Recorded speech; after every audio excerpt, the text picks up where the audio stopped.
कोई express entry के चक्कर में भी पढ़ने की जरूरत नहीं है कि पॉइंट्स मीट नहीं हो रहे या फिर इन कैटेगरीज में चाहिए, ड्रॉ निकल के आ रहा है, कट ऑफ क्लियर नहीं हो रहा, कोई चक्कर नहीं है। और जैसे ही वो प्रोसेसिंग वगैरह हो जाएगी हमें मिल जाएगी कनाडा की पीआर और हम बन जाएंगे पक्के कनाडा भाई। तो यार आज की इस वीडियो में हम एक पीआर पाथवे के बारे में बात करेंगे जिसके अंदर लैंग्वेज स्कोर की कोई ज्यादा रिक्वायरमेंट नहीं है, सिर्फ 1 साल का वर्क एक्सपीरियंस चाहिए। उसके ऊपर से एक्सप्रेस एंट्री के चक्कर में कोई पढ़ने की जरूरत नहीं है कि पॉइंट सिस्टम देखो, कैटेगरीज वगैरह देखो, कोई ऐसा चक्कर नहीं है। तो अगर आप कनाडा के अंदर एक इंटरनेशनल स्टूडेंट हो या फिर अपने पोस्ट ग्रेजुएशन वर्क परमिट पे हो और अपनी पीआर को लेके काफी ज्यादा चिंतित होगी भी कैसे होगी, या फिर अगर आप कनाडा के बाहर और कनाडा में डायरेक्ट पीआर लेके इमिग्रेट होना चाहते हो, तो this video is going to be very useful for you. तो इस प्रोग्राम के बारे में डिटेल्स में बात करते हैं। Let's get started with this video. तो बेसिकली यार मैं बात कर रहा हूं आरसीआईपी की, मतलब रूरल कम्युनिटी इमिग्रेशन पायलट। ये प्रोग्राम उन स्किल्ड वर्कर्स को कनाडा की पीआर देगा, कनाडा की परमानेंट रेजिडेंस देगा, जो कि रूरल और रिमोट कम्युनिटीज में जाके सेटल होना चाहते हैं और वहां पे अपना काम करना चाहते हैं। तो आईआरसीसी ने 14 ऐसी कम्युनिटीज को चूज किया है जिन्होंने ये इंटरेस्ट दिखाया है कि भाई स्किल्ड माइग्रेंट से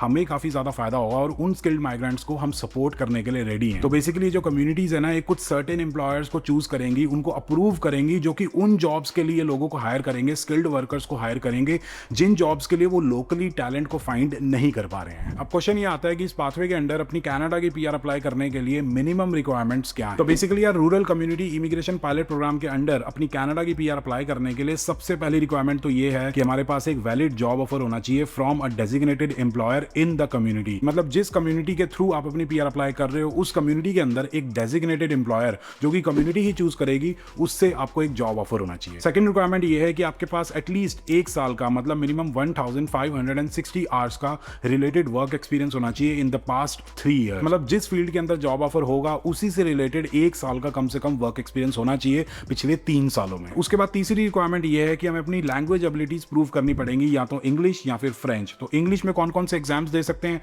सेल्पिप, आइल्ट्स या फिर पीटी, और फ्रेंच के लिए टेफ या फिर टीसीएफ एग्जाम दे सकते हैं। और मिनिमम स्कोर की रिक्वायरमेंट क्या है, अगर हमें टियर 0 या फिर टियर 1 कैटेगरी का जॉब ऑफर मिलता है तो हमें मिनिमम CLB 6 चाहिए, टियर 2 या फिर टियर 3 कैटेगरी की जॉब के लिए CLB 5 चाहिए मिनिमम, और टियर 4 या फिर टियर 5 कैटेगरी की जॉब अगर हमें मिलती है तो हमें CLB 4 स्कोर चाहिए। और ये जो स्कोर्स है ना, CLB 4, CLB 5, CLB 6 बहुत ही कम होते हैं, बहुत ही ईजी होता है इतना स्कोर करना। अगर हम आइल्ट्स की बात करें तो आइल्ट्स में CLB 4 का मतलब होता है भाई रीडिंग में 3.5, राइटिंग में 4.0, लिसनिंग में 4.5 और स्पीकिंग में 4.0। CLB 5 की बात करें तो भाई साहब 4.0 चाहिए रीडिंग में और बाकी राइटिंग, लिसनिंग और स्पीकिंग में चाहिए 5.0। और CLB 6 भी काफी कम ही है देखा जाए तो, रीडिंग में 5.0 और राइटिंग, लिसनिंग और स्पीकिंग में 5.5। तो अगर आप एक इंटरनेशनल स्टूडेंट हो कनाडा के अंदर या फिर पोस्ट ग्रेजुएशन वर्क परमिट पे हो तो ऑब्वियसली अगर आप कनाडा के अंदर हो तो इतना स्कोर तो लेके आए होगे, अपने स्टूडेंट परमिट के लिए इतना स्कोर तो स्कोर किया ही होगा। उससे अगली रिक्वायरमेंट ये है कि हमारे पास एक कनेडियन एजुकेशनल क्रेडेंशियल होना चाहिए या फिर एक फॉरेन इक्विवेलेंट होना चाहिए। मतलब कनाडा की कोई पढ़ाई होनी चाहिए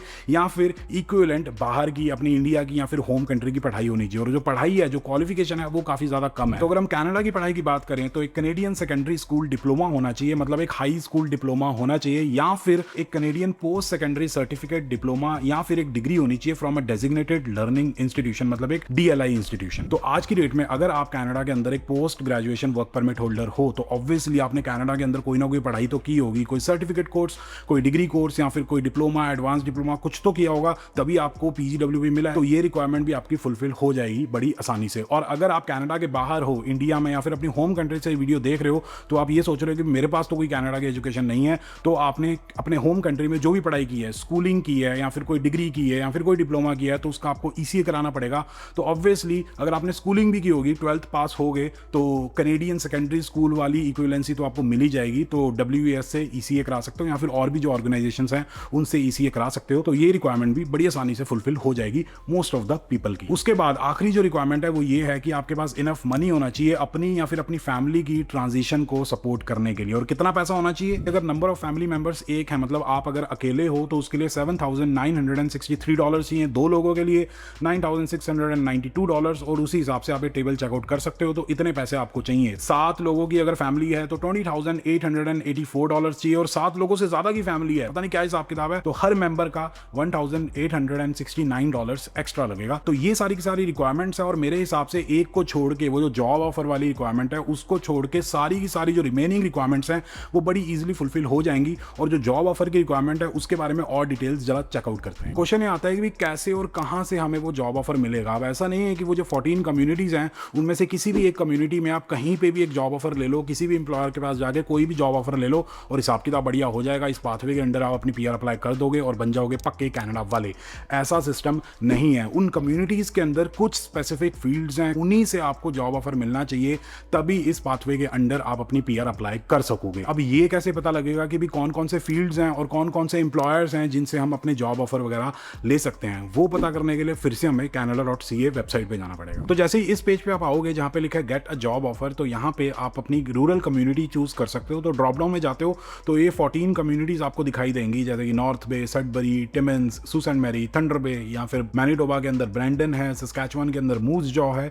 तो लेट अस से हम थंडर बे को एग्जांपल के लिए चूज कर लेते हैं, क्योंकि भाई साहब ये तो मेरे दिल के काफी करीब है। 2 साल मैंने यहाँ पे बिताए हैं, मेरा कॉलेज यहीं पे था, इसके बारे में थोड़ा मेरे को आइडिया है। तो थंडर बे चूज करते हैं और कंटिन्यू पे क्लिक करेंगे तो थंडर बे की हमें वेबसाइट पे ले जाएगा, ऑफिशियल वाली पे। तो जैसे इस वेब पेज पे आप नीचे स्क्रॉल करोगे तो आपको RCIP दिखाई देगा, तो हम लर्न मोर पे क्लिक करते हैं और जैसे ही हम इस वेब पेज पे आएंगे नीचे स्क्रॉल करके देखें तो राइट साइड पे आपको सारे के सारे डेजिग्नेटेड एम्प्लॉयर्स और सारे के सारे सेक्टर्स दिखाई देंगे जिनके अंदर स्किल्ड वर्कर्स की रिक्वायरमेंट है थंडर बे के अंदर, जैसे कि lake head roofing and metal cladding limited, Clara industrial services limited, या फिर वसाबी रेस्टोरेंट मेरे को अच्छे से याद है। उसके अलावा लैंड ऑफ स्पाइसेस, कैस्पर बस लाइन्स, विलेज मार्केट, ऐसे बहुत सारे डेजिग्नेटेड एम्प्लॉयर्स हैं। तो इन एम्प्लॉयर्स से आपको एक जॉब ऑफर चाहिए। जैसे ही जॉब ऑफर आ जाएगा, रिमेनिंग जो रिक्वायरमेंट्स हैं वो तो बड़ी आसानी से फुलफिल हो जाएंगी।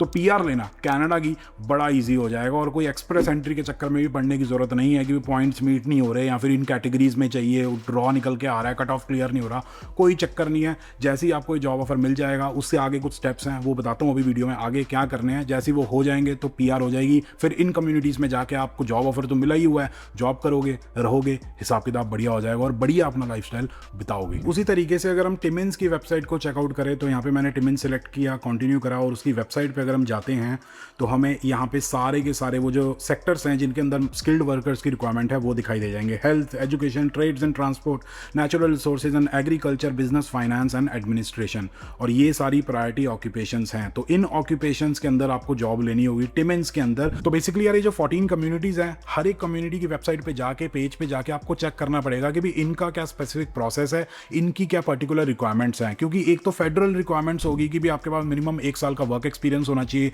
एक जॉब ऑफर होना चाहिए, साथ के साथ आपके पास एजुकेशनल क्रेडेंशियल्स होने चाहिए, लैंग्वेज रिक्वायरमेंट्स को आपको मीट करना पड़ेगा, वो तो फेडरल रिक्वायरमेंट्स होगी। लेकिन उसके अलावा जो कम्युनिटी की पर्टिकुलर रिक्वायरमेंट्स है उनको भी आपको मीट करना पड़ेगा। उसके ऊपर से कुछ कम्युनिटीज का पॉइंट बेस्ड सिस्टम भी है, जैसे कि टिमिन्स ने पॉइंट बेस्ड सिस्टम बना रखा है कि ऐसा नहीं है कि कोई भी जो जॉब ऑफर ले लेगा डेजिग्नेटेड एम्प्लॉयर से तो उसको हम रिकमेंडेशन लेटर दे देंगे और सिस्टम सेट हो जाएगा। ऐसा नहीं है, पॉइंट्स को भी आपको मीट करना पड़ेगा। लेकिन हाँ, थोड़ा ईजी हिसाब किताब है, वो एक्सप्रेस एंट्री वाला सिस्टम नहीं है कि भाई कट ऑफ क्लियर ही नहीं हो रहा। तो ये सिस्टम है। तो हर एक कम्युनिटी की वेबसाइट पे जाओ और पूरे प्रोसेस को चेकआउट करो कि किस में आप फिट होते हो और किस में नहीं। अब ये टोटल 5 स्टेप हैं कि भाई शुरू से कनाडा की पीआर मिलने तक का क्या प्रोसेस होने वाला है। तो सबसे पहला स्टेप तो यही है कि आपको अपनी एलिजिबिलिटी वेरीफाई करनी पड़ेगी। मतलब वो जो फेडरल रिक्वायरमेंट्स हैं, जो मिनिमम रिक्वायरमेंट्स है कि 1 साल का मिनिमम वर्क एक्सपीरियंस चाहिए, लैंग्वेज रिक्वायरमेंट्स हैं, एजुकेशनल क्रेडेंशियल की रिक्वायरमेंट्स हैं, वो आप फुलफिल करते हो या नहीं करते हो, ये आपको चेक करना पड़ेगा। अब जैसे ही आपकी एलिजिबिलिटी रिक्वायरमेंट्स फुलफिल हो जाएंगी, उससे अगला स्टेप ये है कि इन 14 कम्युनिटीज में से किसी एक कम्युनिटी में किसी एक डेजिग्नेटेड एम्प्लॉयर से आपको एक जॉब ऑफर लेना होगा जो कि priority sector, priority occupation list के अंदर आता हो और उस जॉब ऑफर से रिलेटेड आपके पास मिनिमम 1 साल का वर्क एक्सपीरियंस होना चाहिए। और हर कम्युनिटी ने प्रॉपर लिस्ट वगैरह दे रखी है कि भाई ये हमारे प्रायोरिटी सेक्टर्स हैं, ये हमारी प्रायोरिटी ऑक्यूपेशंस हैं। तो अब आपको ड्यू डिलीजेंस करनी पड़ेगी, प्रॉपर तरीके से रिसर्च करनी पड़ेगी कौन से सेक्टर में आप जॉब ले सकते हो। अब जैसे ही आपको किसी एक कम्युनिटी की प्रायोरिटी ऑक्यूपेशन लिस्ट में से एक जॉब ऑफर मिल जाता है, उसके बाद जिस एम्प्लॉयर ने आपको जॉब ऑफर दिया है वो एम्प्लॉयर क्या करेगा, उस पर्टिकुलर कम्युनिटी के रिस्पेक्टिव इकोनॉमिक डेवलपमेंट कॉर्पोरेशन के पास जाके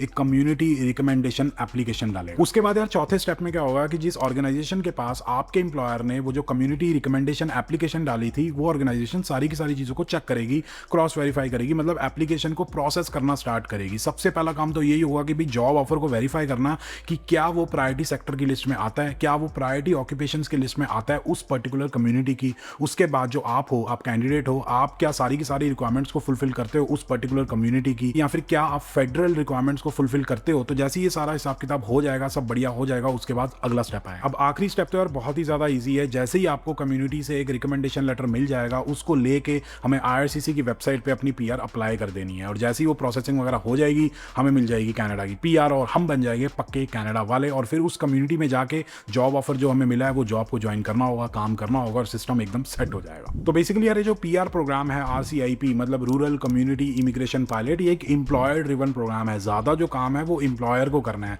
एम्प्लॉयर को कम्युनिटी के पास अप्लाई करना है रिकमेंडेशन लेटर के लिए। तो ये सिस्टम है और इसकी जो फीस है वो है $1,525। लेकिन इसके बारे में बढ़िया चीज़ ये है कि हमें फीस पहले नहीं देनी है, हमें पहले जॉब ऑफर चाहिए। जब वो सारी चीज़ें हो जाएंगी, रिक्वायरमेंट्स वगैरह फुलफिल हो जाएंगी, जब 5वें स्टेप पे हम आएंगे, जब IRCC की वेबसाइट पे हमें अप्लाई करना होगा, तब हमें ये $1,525 सबमिट करने पड़ेंगे। तो ये हिसाब किताब है। तो सिंपली रिसर्च करना स्टार्ट करो, जिस फील्ड के अंदर आपके पास एक्सपीरियंस है, मिनिमम 1 साल का एक्सपीरियंस चाहिए। चेकआउट करो, कम्युनिटीज़ की वेबसाइट पे जाओ, कौन कौन से डेजिग्नेटेड एम्प्लॉयर्स हैं, उनके करियर पेजेस पे जाओ, देखो भी जॉब ओपनिंग्स वगैरह क्या हैं, और फिर अप्लाई करो। अगर आपको जॉब ऑफर मिल जाता है तो भाई साहब हिसाब किताब बहुत ही बढ़िया हो जाएगा। तो ये सिस्टम है। बाकी अभी रिसेंटली कनाडा के इलेक्शंस वगैरह हुए हैं, मार्क कार्नी जो हैं वो कनाडा के प्राइम मिनिस्टर बने हैं। तो इमिग्रेशन को लेके क्या हिसाब किताब रहेगा, क्या क्या चेंजेस आएंगे, अगर इसके बारे में आप डिटेल में जानना चाहते हो कि मैं मार्क कार्नी का क्या कहना है, तो ये राइट वाली वीडियो जरूर चेकआउट करना। और अगर आप कनाडा के अंदर आज की डेट में एक इंटरनेशनल स्टूडेंट हो या फिर अपने पोस्ट ग्रेजुएशन वर्क परमिट पे और PR को लेके काफी ज्यादा चिंतित हो